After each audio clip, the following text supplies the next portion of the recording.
Being diagnosed with cancer is extremely stressful, and the emotional shock can even affect your physical and mental health. In fact, according to a new study from Sweden, men who have just found out they have prostate cancer are more likely to have heart problems and to attempt suicide in the year following their diagnosis. To learn more about it, we turn to ABC News Chief Medical Editor Dr. Tim Johnson. Dr. Tim?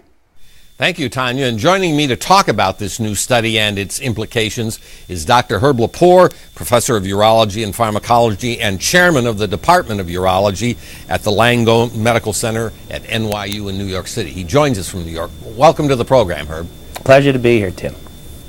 So very briefly, describe this Swedish study and its implications as you see them. So the Swedish study involved about 4.5 million men who were followed from 1961 to 2004. So the authors relied on cancer registries, death registries, and inpatient hospital registries in order to determine the cause of death, the detection rate of prostate cancer, and whether men over the period of the study had cardiovascular events like heart attacks and so forth. And their findings were that after the diagnosis of prostate cancer, even as early as 1 week and extending up to a year, that there was an increased risk of suicide and an increased risk of having a cardiovascular event in the men who were diagnosed with prostate cancer compared to those in the general population.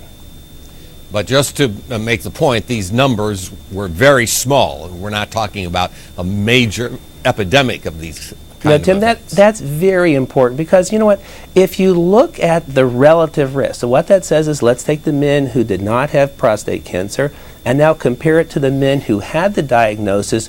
What they showed is that there was a 30% increase in the risk of a cardiovascular event, and there was a 3-time risk of suicide. But here's the problem.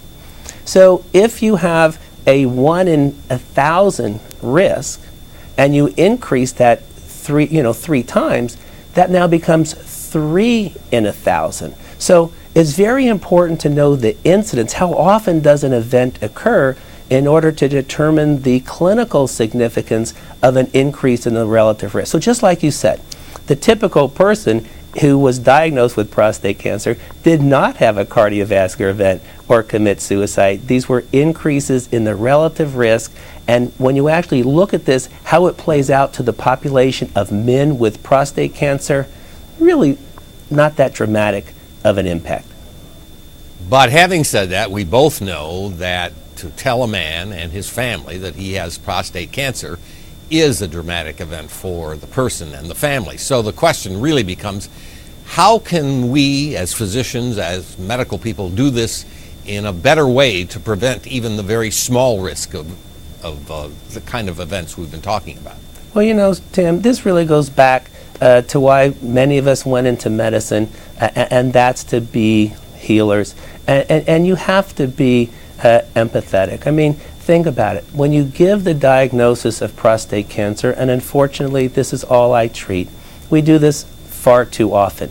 And while this may seem to be a routine conversation, you have to realize that as soon as you say the C word, cancer, this is a life-transforming event. So you just can't call somebody and casually say, oh, you know, is Mr. Smith there? And say, oh, by the way, I just got your biopsy, it's cancer.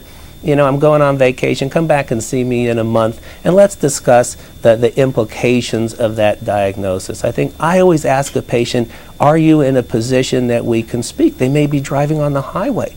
And so I give them the diagnosis. Fortunately for prostate cancer, Tim, you know, we can be encouraging because the overwhelming majority of men with early screening were likely to cure them if they even elect a treatment. But I think what you have to do is then bring that patient in as soon as you can to discuss the implications in a reassuring way. I think what you have to be tuned into, you know, the overwhelming majority of men are going to hear the options. They're going to make a treatment selection, and they're going to deal with the stress. But like you said, there's likely a small subset of men where this stress is going to be overwhelming. And what we need to do as physicians, we need to recognize that, and I believe the families also need to recognize that.